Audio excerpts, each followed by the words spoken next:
While many members of the right have really taken the opportunity to inspire others to engage in more violent rhetoric following the assassination of right-wing activist Charlie Kirk, there are some who are attempting to lower the temperature, attempting to encourage Americans to avoid engaging in violence and to find common ground and essentially fight the other political side through, political means. One of those individuals is conservative commentator Erik Erikson, who wrote on X today saying that he's seeing people on the right, many of them professing Christians, pronounce "you don't hate them enough," meaning the left. It seems to me that's what got us to this point. Many of them do hate us. Some of my right-wing friends on here are not Christians and have for a long time insisted we need to embrace the methods of the left. Some of my Christian friends have agreed. But Christianity conquered the world by being the opposite of worldly hate. And I don't think now is a good time to give that up. Being a light in an increasingly dark world and drawing others to us will be more effective than reciprocating. Just last week, Charlie Kirk gave an interview and said, quote, "You have to try to point them towards ultimate purposes and towards getting back to the church, getting back to faith, getting married, having children. I'm trying to paint a picture of virtue, of lifting people up, not just staying angry." And then he ends with, "The world says to seek retribution. Faith says to let Christ take care of retribution. You love God and your neighbor. The problem we face is bigger than you. It is not bigger than God. So be wary of those who call you away from our better angels. It is what this evil wants." I love that message, and I don't know how many people who are furious on the right today will really listen to it or read it. But this is the kind of message I wish our president was spreading right now, rather than further inflaming people or using inflammatory rhetoric, which is only leading to higher tensions in a already divided country. Yeah, I really appreciate Erik Erickson saying that. Again, as with anyone on the right, we've had massive disagreements with him before. And by the way, there's nothing wrong with that. And if you use strongly worded language in the midst of those heated disagreements, and God knows I've done it, nothing wrong with that. But when you have someone who was just shot in a grotesque, horrific act of violence, that is not the time to use loaded language about war and you've got to do something before the other side does, and the other side is attacking us, and you've got to act, and etc. That is a disastrous time for that kind of language that Jesse Waters and so many others have used. Steve Bannon, Matt Walsh, it goes on. So to see Erik Erikson here, reminding people about Jesus and the message of love and nonviolence, as we did yesterday on the show, reminding you about Martin Luther King's quote about how hate can't drive out hate, only love can. So I'm glad to see that some on the right have cooler heads and actually care about the country. That's what I care most about. Because if you just care about your side or you care about winning, whatever winning means to you, then you're not gonna mind egging people on and driving more division. But not only that, but Jake, what are you gonna accomplish through violence, really? Think about that. If right-wingers use this as an opportunity to carry out acts of violence, do they think they're gonna win anything?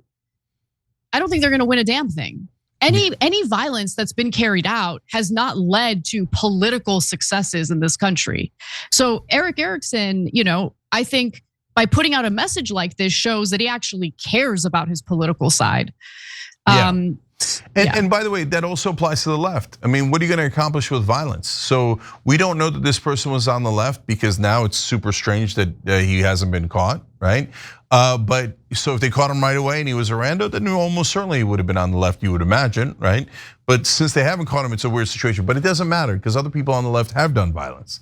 And so it is deeply counterproductive, especially if you're on the left, but really on any side. What are you gonna do? It's gonna lead to more clampdowns from the government, right? It's going to lead to people taking away your rights more. People on the right claim that they care a lot about those constitutional rights. I hope that they actually do. People on the left certainly care about those constitutional rights. So violence is going to only lead to you losing your rights and the government getting bigger and stronger. And especially if you're on the right and you're worried about the tyranny of government, just to now say, oh yeah, maybe there should be more violence or more government crackdowns or more, like Clay Higgins, the Republican congressman, is saying, maybe we should start shutting down the social media accounts of people on the left, maybe arresting them. That is un-American. And so if you care about the country, you have a reaction like Eric did, which is, no, we gotta be united. We gotta stay together. We gotta be a country. We have to be America. Otherwise, this thing's gonna devolve totally out of hand. And people who hate this country are going to be ecstatic if we start murdering each other back and forth. Because that's exactly right. Yeah, and by the way, Senator Markmayne Mullin has had a bit of a muddled message following the killing of Charlie Kirk, but he did have a moment today, an admission, if you will, that I thought was interesting, and I appreciated it. Let's take a look. It's all of our faults, right? I mean, we stir up the base. If you stir up the base, what do you expect is going to happen? If you stir a fire, coals are going to come out of it. If you pour gasoline on a fire, it's going to explode. And sometimes we gaslight the base, and it's been happening a lot. And I am pointing fingers here because this happened to Republicans a lot lately, but it seems like that the Democrats are gaslighting this a lot more.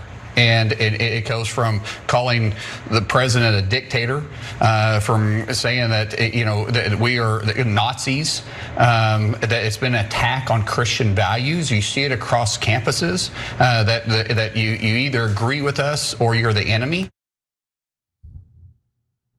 So I did appreciate that message because he's at least self-aware enough to admit that this is a problem on the right as well. I haven't really seen many right-wing figures or politicians willing to do that type of self-assessment.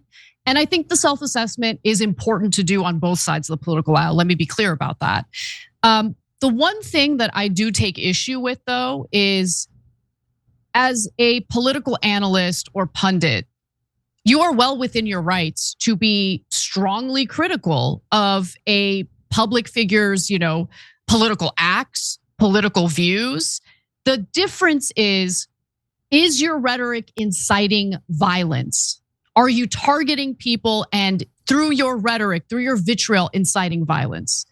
So it's just something to keep in mind as we move forward. Yeah, this is a silly thing to be proud of, but so I've told you guys before, I like Grok. That's the fact-checking algorithm on X.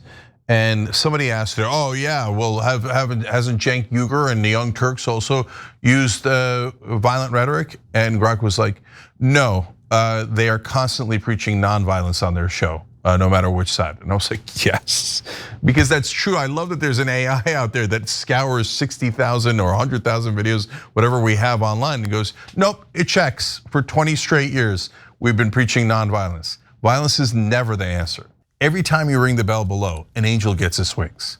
Totally not true, but it does keep you updated on our live shows.